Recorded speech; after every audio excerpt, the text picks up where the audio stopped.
ఓం శ్రీ కృష్ణ జగద్గురు పరబ్రహ్మణే నమః. ఓం నమో శ్రీ వేదవ్యాసాయ నమః. ఓం శ్రీ సద్గురు పూర్ణానంద స్వామినే నమః. ఓం శుక్లాంబరధరం విష్ణుం శశివర్ణం చతుర్భుజం ప్రసన్నవదనం ధ్యాయేత్ సర్వవిఘ్నోపశాంతయే. ఓం వ్యాసాయ విష్ణురూపాయ వ్యాసరూపాయ విష్ణవే నమో వై బ్రహ్మనిధయే వాసిష్ఠాయ నమో నమః. ఓం నారాయణం నమస్కృత్య నరం చైవ నరోత్తమం దేవీం సరస్వతిం వ్యాసం తతో జయముదీరయేత్. శ్రీ భగవద్గీత. అయితే ఈ ప్రకారంగానే ప్రతి ఒక్కరూ కూడా ఈ గీతాధ్యయనం ద్వారా అందరూ కూడా తరించిపోతారు, ఏమీ సందేహం లేదు. కాకపోతే అందరికీ కూడా శ్రద్ధ అనేటువంటిదే అవసరం. ఈ ప్రకారంగానే గీత ఒక్క అర్జునుడికి మాత్రమే కాదు, సంజీవునికే కాదు, తక్కినటువంటి ప్రాణికోట్ల అందరికీ కూడా సంజీవనిలాగా అందరికీ కూడా శాంతి భిక్షనే ఇస్తుంది, సంసార తరుణాన్ని గావిస్తుంది. గీతా కల్పవృక్షము అనేటువంటిది శాఖోపశాఖలుగా విస్తరించి చక్కగా నీడని ఇవ్వడం మాత్రమే కాకుండా మంచి జ్ఞాన ఫలాలను కూడా ప్రసాదిస్తూ ఉండగా, ఇక సంసార మార్గమునందు ఆది అంతము లేకుండా అనాది కాలము నుండి కూడా పరిభ్రమిస్తూ భీషణమైన ఘోరమైన ఆది భౌతిక ఆధ్యాత్మిక ఆది దైవికమైనటువంటి తాపత్రయాల చేత బాధన పొందే జీవుడు ఆ యొక్క గీతా కల్పవృక్ష వృక్షము క్రిందకు పోయి సేదను తీర్చుకొని మోక్షము అనేటువంటి పండ్లను అంటే ఆ ఫలాలను భుజించి ఎందుకు సుఖంగా ఉండకూడదు? అందుకే పవిత్రమైనటువంటి గీతా మకరందాన్ని, చక్కని మధురమైనటువంటి ఆ మకరందాన్ని, తేనెను, గీతా తేనె అనేటువంటి దానిని త్రావి ఎందుకు పరమానందం అనేటువంటిది అనుభవించకూడదు? అంటే గీతాధ్యయనము అనేటువంటి ఉత్తమమైనటువంటి జ్ఞాన యజ్ఞాన్ని ఆచరించి నిర్వాణ సుఖాన్ని ఎందుకు పొందరాదు? సర్వేశ్వరుని యొక్క కృపచేత పరమ కారుణికులు దయాశీలురు అయినటువంటి మహర్షుల యొక్క కృపచేత కూడా జనులలో గీత పైన ఆసక్తి పెంపొంది ఈ ఆధ్యాత్మ విద్యా పరిచయము అనేటువంటిది లెస్సగా కలగడమే మాత్రమే కాకుండా వృద్ధి పొందుకాక. గీతా తత్వ సమాశ్రయణము చేత జనుల యొక్క భవబంధాలు అన్నీ కూడా నశించిపోవుగాక. ఈ గీతారూప పరమార్థము అనబడేటువంటి ఈ యొక్క అమృత వర్షధారల చేత ప్రజల యొక్క హృదయ క్షేత్రాలన్నీ కూడా పచ్చని పొలాలులాగానే సస్యశ్యామలమై జ్ఞాన ఫలవంతాలై అలరారుచు నిర్వాణము అనేటువంటి చక్కని పంటను పండించుగాక. గీతా శంఖారావము దశ దిశలా కూడా మార్మ్రోగి జనులను అజ్ఞాన నిద్ర నుండి మేలుకొలుపుగాక. గీతా గంగా స్రవంతి యందు తనివి తీరా స్నానాన్ని ఆచరించి ఈ యొక్క సంసార మురికి అంటే శరీరాల యొక్క రాకపోకలు అనబడేటువంటి ఈ యొక్క మాలిన్యాన్ని వదలగొట్టుకొని ప్రాణికోట్లు నిరతిశయ సుఖాన్ని అనుభవింతురుగాక. అంటే భగవత్కృప వలన గీత యొక్క తత్వానుభూతి చేత జనులు తమ యొక్క హృదయంలో ఉన్నటువంటి చీకటి అజ్ఞానతమము అనేటువంటిది పూర్తి నశింపజేసుకొని బ్రహ్మానంద వారాసి అందే నిమగ్నులై జీవితాలను ధన్యము గావించుకుంటారుగాక అని తెలియజేస్తూ, అంతేకాదు ఇప్పుడు శ్రీ భగవద్గీతలో 1వ అధ్యాయం అంటే అర్జున విషాద యోగం. ఇది అర్జున విషాద యోగము అనేటువంటిది ఈ అధ్యాయం ఇప్పుడు మనం చెప్పుకోబోయేటువంటి అధ్యాయం యొక్క పేరు. అయితే అర్జున విషాద యోగము అన్నప్పుడు యోగము అంటే ఏమిటి? కూడిక లేదా కలయిక. ఎవరితో కూడిక, దేనితో కలయిక? జీవాత్మ పరమాత్మల యొక్క కలయికే యోగము అని కదా చెప్పబడుతూ ఉన్నది. అటువంటి ఐక్యాన్ని సిద్ధింపజేసేటువంటి మార్గం ఉంది చూడు, ఆ మార్గము కూడా యోగము అనే కదా చెప్పబడుతూ ఉన్నది. అయితే జీవ బ్రహ్మల యొక్క జీవుడు దేవుడు, ఆ యొక్క జీవాత్మ పరమాత్మ యొక్క సంయోగం ఏదైతే ఉన్నదో, జీవబ్రహ్మల యొక్క అట్టి సంయోగము దేని ద్వారా సాధ్యపడుతుంది అంటే నిష్కామ కర్మచే, అంటే కోరిక లేనటువంటి క్రియను ఆచరించడము చేత, దాని చేత, ఇంకా కూడా భక్తి చేత.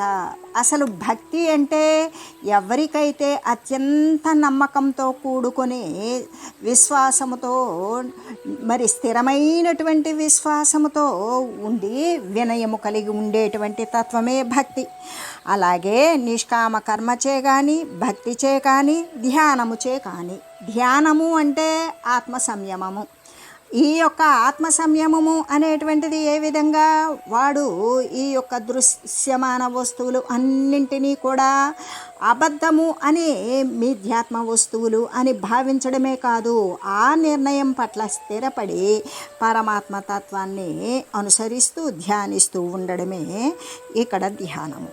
కాబట్టి నిష్కామ కర్మచే కానీ, భక్తిచే కానీ, లేదా ధ్యానముచే కానీ, అదే ఆత్మ సంయమనము చేత కానీ, లేదా ఇంకా జ్ఞానము చేత కానీ, ఇంత కోరిక లేకుండా చేసేటువంటి పని చేత, భక్తి మరి ద్విగుణీకృతమైనటువంటి అతిశయిల్లినటువంటి భక్తి చేత, ఆత్మ సంయమనము అనబడేటువంటి ధ్యానము చేత కలిగేటువంటిది జ్ఞానమే కదా. ఆ జ్ఞానము చేత మాత్రమే యోగము లేకపోతే ఐక్యము అనేటువంటిది సిద్ధిస్తుంది. కాబట్టి ఆయా మార్గాలను మరి సాధనలను అవలంబించేటప్పుడు వాటికే మరి కర్మయోగమని, భక్తి యోగమని, ధ్యానయోగమని, జ్ఞానయోగమని రకరకాలుగా పేర్లు కలిగినాయి. అలా పిలుస్తూ ఉంటాం. అయితే విషాదం కూడా ఒక యోగమేనా అంటే, విషాదము అంటే ఏంటి అసలు? దుఃఖము. ఈ దుఃఖము అనేటువంటిది యోగం ఎలా అవుతుంది? ప్రాపంచక వస్తువుల కోసం, భోగ భాగ్యాల కోసం దుఃఖించడం అనేటువంటిది ఎప్పటికీ యోగం కాదు. కానీ దైవం కోసం, ధర్మం కోసం దుఃఖించడం ఏదైతే ఉంటుందో అది యోగమే అవుతుంది. ఎలాగంటే ఈ యొక్క అస్థిర వస్తువుల కోసము, ఈ శరీర పోషణార్థం కోసం, దీనికి సుఖలాలసవంతమైనటువంటి సౌకర్యాలను అనుసరించడం కోసం అవి అందకపోతే దుఃఖించేటువంటి దుఃఖము ఎప్పటికీ యోగము కాదు. ఏదైతే తన స్వరూపము దైవస్వరూపమే అయినప్పుడు ఆ తన స్వరూపాన్ని తను గాంచలేకపోవడం తెలుస్తుంది, కానీ ఆ స్వరూపం కాలేకపోతున్నాడు. ఏ ధర్మాన్ని అనుసరిస్తే దైవత్వాన్ని పొందుతాము అనే దానికోసం అర్థముగాక మరి దానిని అనుసరించాలి అని పడేటువంటి బాధ ఏదైతే ఉంటుందో అది యోగమే అవుతుంది. అయితే ఇక్కడ విషాదము యోగము కాదు అని, అర్జున విషాద యోగం ఏదైతే ఉంటుందో అది మాత్రమే యోగం అవుతుంది. ఇప్పుడు విషాదము అంటే దుఃఖమే. ఆ దుఃఖము సర్వజీవులకి ఉంటుంది. ఆ సర్వజీవులు పడేటువంటిదంతా కూడా ప్రాపంచక సంబంధమైనటువంటి వస్తువుల కోసమే. కాబట్టి అటువంటి విషాదము ఎప్పటికీ యోగము అనేటువంటిది కాదు. కానీ ఇక్కడ అర్జునుని విషాదం మాత్రం అది యోగమే అవుతుంది. ఎందుకంటే అర్జునుడు ముల్లోకాల రాజ్యాన్ని కూడా, స్వర్గలోకాన్ని, మత్స్యలోకాన్ని, పాతాళలోక రాజ్య వైభవాలను కూడా తృణప్రాయంగా, అంటే గడ్డి పరకతో సమానంగా ఎంచి ఏ విధంగా ప్రాపంచకమైనటువంటి చివరకు తన శరీరము సైతము కూడా శారీరకమైనటువంటి సుఖాలను, ప్రాపంచక సంబంధమైన సుఖాలను కూడా యావగించుకున్నాడు. వాటిపైన మరి అసహ్యపడ్డాడు. ధర్మం కోసం తీవ్రతరంగా పరితపించాడు. ఇటువంటి స్థితి ముముక్షువులకు మాత్రమే అత్యావశ్యకము. అది ఎటువంటి స్థితి? ధర్మం కోసం మరి దైవం కోసం పడేటువంటి పరితప్తత ఏదైతే ఉంటుందో అది తప్పనిసరిగా మోక్షము చెందాలి, నిర్వాణ పదాన్ని పొందాలి అనుకునేటువంటి వారికి ప్రధానమైనటువంటి అవసరం. అందుకే అర్జునుడికి కలిగినటువంటి వైరాగ్య భావన, ధర్మ జిజ్ఞాస తీవ్ర పరితాపము జ్ఞానప్రాప్తికి భగవద్ ఐక్యానికి కూడా దారితీసినదే అవడము చేత అతని విషాదం కూడా ఒకానొక యోగంగా వర్ణించబడింది కదా. ఎలాగా అంటే అర్జునుడికి కలిగినటువంటి వైరాగ్య భావన, అతనికి విరక్తి భావన, ముల్లోకాల సైతం కూడా గడ్డి పరకల మరి వదిలివేయగలిగినటువంటి స్థితి, అంత విరక్తి భావన. అంతేకాదు ధర్మ జిజ్ఞాస, ఏ ధర్మం అయితే తనను దైవంతో యోగం కల్పిస్తుంది అనేటువంటి ఆ ధర్మాన్ని తెలుసుకోవాలి అనేటువంటి తీవ్రతరమైనటువంటి కోరిక. అంతేకాదు తీవ్ర పరితాపము కూడా జ్ఞానప్రాప్తి కోసం. జ్ఞానాన్ని ఎలా పొందాలి, ఎలా నాకు ఎటువంటి జ్ఞానం ప్రాప్తిస్తుంది, నాకు జ్ఞానం ప్రాప్తించాలి అంటే నేను ఎటువంటి స్థితిని అనుసరించాలి అనే తీవ్రమైనటువంటి బాధనే పొందాడు. అది ఏం చేసింది, భగవదైక్యానికి దారితీసేటువంటిదే అవడము చేత ఈ మూడు భావాలు కూడా, ఈ విరక్తి తత్వము, ధర్మ జిజ్ఞాస, తీవ్రమైనటువంటి పరితాపము జ్ఞానప్రాప్తికి. ఏది తీవ్రమైనటువంటి పరితాపము జ్ఞానప్రాప్తి కోసం. అలాగే ఇవన్నీ కూడా భగవంతునితో ఐక్యానికి దారితీసినవే అవడము చేత అతని యొక్క దుఃఖము, అతని యొక్క విషాదము కూడా ఒకానొక యోగంగా, అంటే అది భగవంతునితో ఐక్యానికి దారి తీసినటువంటిది కాబట్టి ఆ ఐక్య స్థితే యోగంగా వర్ణించబడింది. మరి దానిని గురించి వివరించేటువంటిది కాబట్టే ఈ అధ్యాయానికి అర్జున విషాద యోగము అనేటువంటి పేరు కూడా వచ్చింది.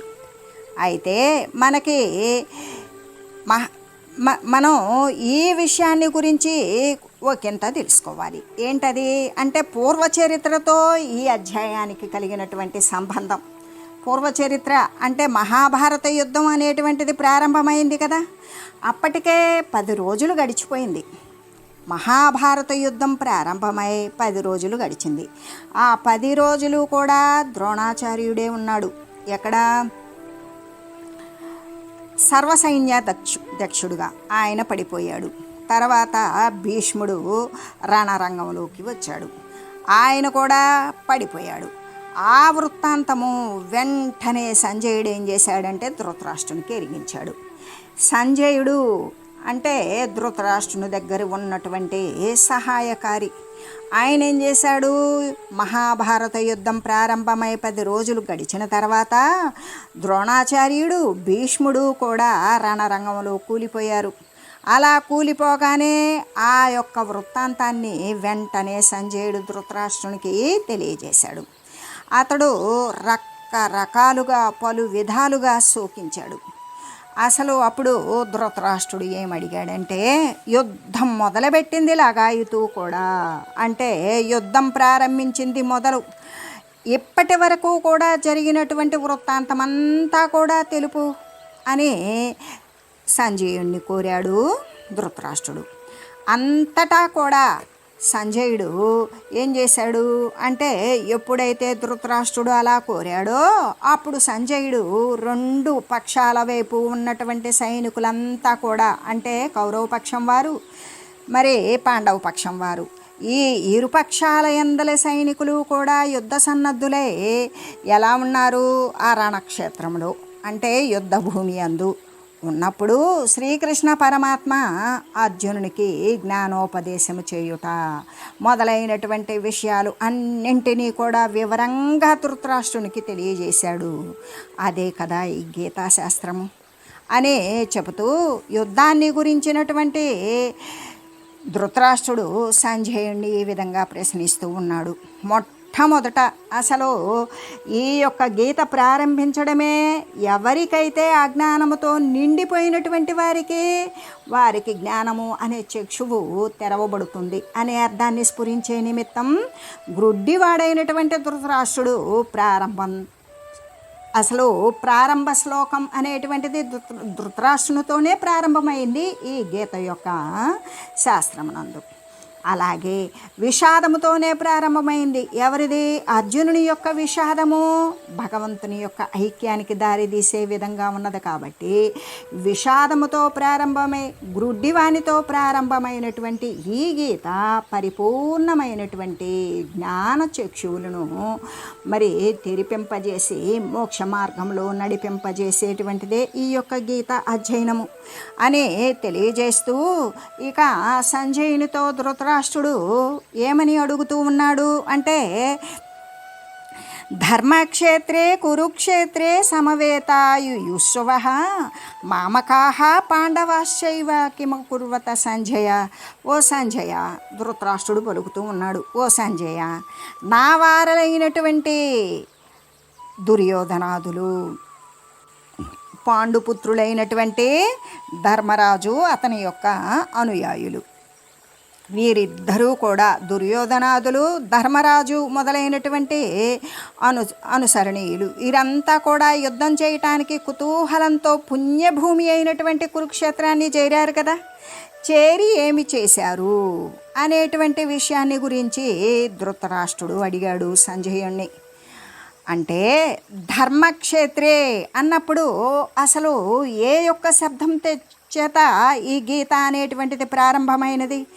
ఇక్కడ గీత అన్నప్పుడు మనం గతంలోనే తెలియజేసుకుని ఉన్నాం. గీత అనేటువంటిది గానం చేసేటువంటి వారిని తా అంటే తరింపజేసేది. అంటే ఈ గీతాధ్యయనం చేసేటువంటి వారిని సులభప్రాయంగా తరింపజేస్తూ ఉంది. అంటే జ్ఞాన మార్గంలో ప్రవేశింపజేసి మోక్ష మార్గంలో అనుగమించి నిర్వాణ పదాన్ని పొందడం అనేటువంటిదే. అయితే ఇక్కడ ధర్మక్షేత్రే కురుక్షేత్రే అనే మొట్టమొదటి పదం ధర్మక్షేత్రే అనేటువంటి పదంతోనే ప్రారంభించబడింది. అయితే ధర్మము గురించి ప్రస్తావించడం చేత అది కళ్యాణకారకమైనటువంటిది, మంగళవాచకం కూడా. ధర్మము అనేటువంటి పదాన్ని మొట్టమొదట ప్రయోగించడం ద్వారా శ్రీ వ్యాస మహర్షి గీతకు మంగళాచరణాన్నే గావించాడు. అయితే ఎలాగంటే భగవానుడు ధర్మస్వరూపుడు. ధర్మము అనేటువంటి శబ్దం యొక్క ఉచ్చారణము చేత భగవంతుని యొక్క నామమునే శ్రీ వ్యాస భగవానుడు కీర్తించినట్లే అయింది కదా. అలాగే గీతా గ్రంథం యొక్క లక్ష్యం ఏమిటి, దాని యొక్క సారాంశం ఏమిటి అనేటువంటిది ఈ మొదటి పదమునందే తేల్చివేయబడింది. ఎలాగంటే అది ఏ ధర్మము. అటువంటి ధర్మము, ఆ ధర్మాన్ని ఉద్ధరించడం కోసమే లోకమునందు భగవంతుడు అవతరించుచూ ఉంటాడు. అంతేకాదు ధృతరాష్ట్రుడు అంటే రాష్ట్రాన్ని ధరించినటువంటి వాడు అని కదా అర్థం. తనది కానటువంటి రాష్ట్రాన్ని తనది అని భావించేటువంటి వాడే ధృతరాష్ట్రుడు. ఈ ప్రపంచము, ఇక్కడ రాష్ట్రము అనేటువంటి దానికి అర్థం ఏంటి అంటే ఈ ప్రపంచము, ఈ దేహము, ఈ ఇంద్రియాలు, ఈ మనస్సు, బుద్ధి మొదలైనటువంటి దృశ్యాలు ఏవైతే ఉన్నవో ఇవన్నీ రాష్ట్రానికి మరి సమాన వాచకాలు. అవి అయితే అవన్నీ తానవుతాడా ధృతరాష్ట్రుడు కానీ మరి ఇంకెవరైనా కానీ? ఎవ్వరము కాము. ఏంటి? ప్రపంచం కాము, దేహం కాదు, ఇంద్రియాలు కాదు, మనసు కాదు, బుద్ధి కాదు, ఇవేవి కానటువంటి దృశ్య సంబంధమైనటువంటి వారం మనం కాము. అయినా కూడా అవి తాను కాకపోయినా మరి మనం ఎవ్వరం. ఏ దృక్స్వరూపమైతే ఉన్నదో ఆత్మ అది ఒక్కటే తాను. కానీ దేహము మొదలైనటువంటి మనోబుద్ధి ఇంద్రియాలు ప్రపంచము ఈ దృశ్య పదార్థాలు ఇవేవి కాదు. కానీ అజ్ఞాని తనది కానటువంటి, అంటే తనదంటూ ఏమీ కానటువంటి పదార్థాన్ని తను ఆత్మస్వరూపుడే అయ్యుండి కూడా, పరమాత్మ వస్తువే అయ్యుండి కూడా తనకు ఆత్మ కంటే ఇతరమైనటువంటి ఈ ప్రాపంచక సంబంధమైన ఈ దేహము మొదలైనటువంటి దృశ్య రూప రాష్ట్రాన్ని తనదిగా భావించి, అంటే తనదిగా తలంచి దానిపై మమత్వాన్ని, అది నాది, అహంభావము, ఇది నేను అనే భావాన్ని కలిగి ఉంటూ ఉన్నాడు. కాబట్టే అతడు ధృతరాష్ట్రుడు. అంటే ఇక్కడ మనమే ఏమైనా అర్థం చేసుకోవాలి, ఈ లెక్కలో అయితే ఈ ప్రాపంచక దృష్టిలో మనం కూడా ఆత్మకితరమైన పదార్థాలను మనము అని భావిస్తూ ఉన్నాము కదా. అందుకు కాబట్టి తాను గాని పదార్థాన్ని తాను అని భావించినటువంటి వాడు ధృతరాష్ట్రుడు అయితే, మనమందరం కూడా మన యొక్క ఆత్మ కంటే ఇతరమైనటువంటి వస్తుతనే మనమని భావిస్తూ ఉన్నాము. కాబట్టి మనమందరం కూడా అంటే అజ్ఞాన భావంతో కూడి ఉండేటువంటి వారందరూ కూడా ధృతరాష్ట్రులే అవుతారు. గీతా జ్ఞాన శ్రవణము చేత అటువంటి అజ్ఞాన రూప అంధత్వాన్ని రూపుమాపడం కోసం మరి అలా రూపుమాపుకోవడం అనేటువంటిది ప్రతి వాని యొక్క కర్తవ్యం కూడా అయి ఉన్నది. ఎందుకు? తాను కాని పదార్థం తానని భావించినప్పుడు ఇది నీవు కాదు, నా ఇతి నా ఇతి నా ఇతి నేతి నేతి మహావాక్యాల ద్వారా కూడా మరి నువ్వేమై ఉన్నావు అంటే పరమాత్మ తత్వమే అయ్యున్నాను. ఆ పరమాత్మతత్వం నేను అయ్యున్నాను అని తెలియాలి అంటే గీతా జ్ఞానము అనేటువంటిదే తెలుసుకుని ఉండాలి. దానిని పఠించాలి, దాని సారాంశాన్ని గ్రహించాలి. పఠించడం అనేది వీలు కాకపోతే దానిని గురించి, ఆ జ్ఞానం గురించి, గీతా జ్ఞానాన్ని గురించి విని ఉండాలి. అటువంటి ఆ జ్ఞాన రూప అంధత్వాన్ని, నేను కాని వస్తువుని నేను అని భావించే అజ్ఞాన రూపమైనటువంటి అంధత్వం ఏదైతే ఉంటుందో అది వదిలివేసుకోవడం, నశింపజేసుకోవడం అనేటువంటిది ప్రతి వాణి యొక్క కర్తవ్యమే అయి ఉన్నది కదా అనే చెబుతూ ఇప్పుడు మనం కురుక్షేత్రము అనేటువంటి దానిని గురించి చెప్పుకుందాం. ఎందుకు అంటే ఇప్పుడు ధర్మక్షేత్రాన్ని గురించి తెలియజేసుకున్నాం. ధర్మము అనేటువంటి పదాన్ని, దానికి ఉన్నటువంటి మరి మంగళవాచకమైనటువంటి విలువైన ఆ యొక్క ధర్మము అనే పదం యొక్క విలువను గురించి మనం తెలియజేసుకున్నాం. అయితే ఇప్పుడు ధర్మక్షేత్రే కురుక్షేత్రే అన్నప్పుడు కురుక్షేత్రము అనేటువంటిది ఇది చాలా గొప్పదైనటువంటి పుణ్యక్షేత్రము. ఇది ఎక్కడున్నది అంటే పంజాబ్ రాష్ట్రంలో అంబాలా అనేటువంటి పట్టణానికి దక్షిణంగాను, ఢిల్లీ పట్టణానికైతే ఉత్తరంగాను ఇది ఉన్నది. అయితే ఇక్కడ మహాభారతంలో వనపర్వమునందు అంటే వనవాస పర్వమునందు 83వ అధ్యాయమునందు, శల్య పర్వమునందు అయితే 53వ అధ్యాయమునందు కూడా ఈ కురుక్షేత్రం యొక్క మహిమను గురించి లెస్సగా అంటే కొంచెం ఎక్కువగా తెలియజేసి ఉన్నది. పూర్వం బ్రహ్మదేవుడు అగ్ని ఈ కురుక్షేత్రమునందు గురించి, దాని యొక్క మహిమ విశేషము యొక్క పాఠవాన్ని గురించి తెలియజేయాలి అంటే పూర్వంలో బ్రహ్మదేవుడు, ఇంద్రుడు, అగ్ని మొదలైనటువంటి వారంతా కూడా ఆ ప్రదేశంలో కురుక్షేత్రము అనేటువంటి ప్రదేశంలో తపస్సులు చేసి ఉన్నారు. అంతేకాదు కౌరవులకు, పాండవులకు, ఇక్కడ కౌరవులు వేరు, పాండవులు వేరు కాదు, వీరిద్దరూ అన్నదమ్ముల కుమారులే, అంటే ఒక కుటుంబానికి సంబంధించినటువంటి వారే. వారిలో భేదాభిప్రాయాల చేత యుద్ధం వరకు రావలసి వచ్చింది. అందుకే కౌరవులకు, పాండవులకు కూడా మూల పురుషుడైనటువంటి కురు మహారాజు కూడా ఈ స్థలమునందు గొప్పవైనటువంటి పెక్కు ధర్మాలను ఆచరించి ఉన్నాడు. అయితే ఒకానొక సమయంలో ఏం చేశాడు? కురుభూపాలుడు అంటే కురు అనేటువంటి వీళ్ళ మూల పురుషుడు ఆ ప్రదేశాన్ని దున్నాడు. అంటే ఎవరైనా సరే మహారాజులు యజ్ఞం చేయాలంటే యజ్ఞం చేసేటువంటి కత్తులు ఎవరైతే ఉంటారో ఆ కత్తే ఆ నాగలిని శుభ్రపరిచి తనే స్వయంగా దున్నాలి. అలాగే ఆ కురుభూపాలుడు కూడా ఏం చేశాడు? ఆ ప్రదేశాన్ని దున్నాడు. ఎందుకు?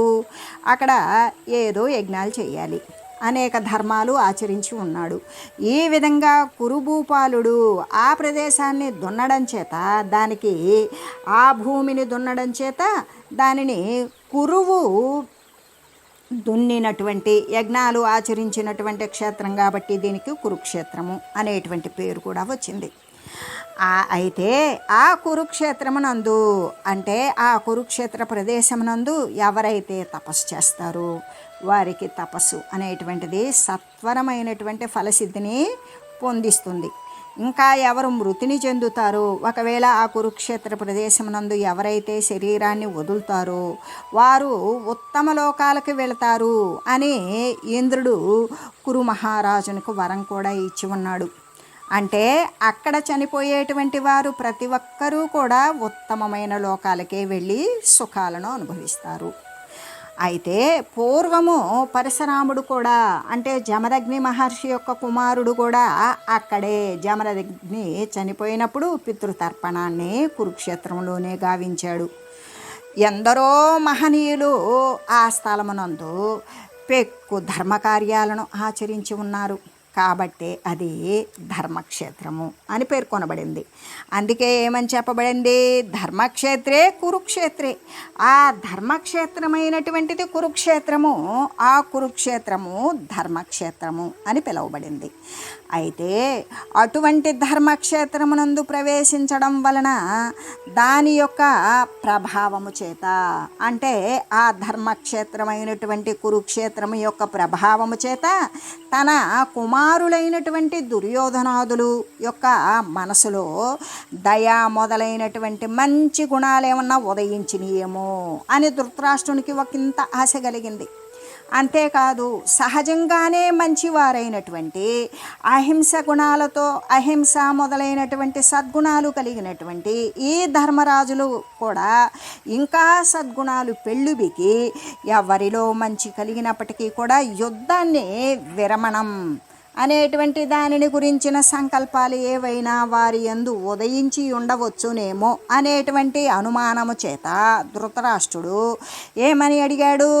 యుద్ధమున వారేం చేశారు అంటే నా వారైన దుర్యోధనాదులు, పాండుపుత్రులైన ధర్మరాజాదులు వీరంతా కూడా కురుక్షేత్రము ధర్మక్షేత్రమైన కురుక్షేత్రాన్ని చేరి వారేం చేశారు అని ఆయన ప్రశ్నించి ఉండవచ్చేమో అనే చెబుతూ, అంతేకాదు మామకాహ అంటే నావారు అనే కౌరవులను గురించి ప్రత్యేకంగా చెప్పడం వలన ఏమైంది? ఆత్మీయులే అయినప్పటికీ కూడా తన తమ్ముని పుత్రులు తన పుత్రులే అయినప్పటికీ కూడా పాండవుల పట్ల ధృతరాష్ట్రునికి ఒకంత పక్షపాత బుద్ధి ఉన్నది అని కదా మనకు వ్యక్తం అవుతూ ఉన్నది అని తెలియజేస్తూ, ఓం మంగళం పావన గీతా మాత జయ మంగళం భక్త జనావని బంధ విమోచని భవభయహారిణి భవ్యదాయిని మంగళం. ఓం మంగళం శ్రీ కురుక్షేత్ర రణక్షోణి విహారిణే పార్థసారథి రూపాయ గీతాచార్యాయ మంగళం. ఓం మంగళం మహత్తు.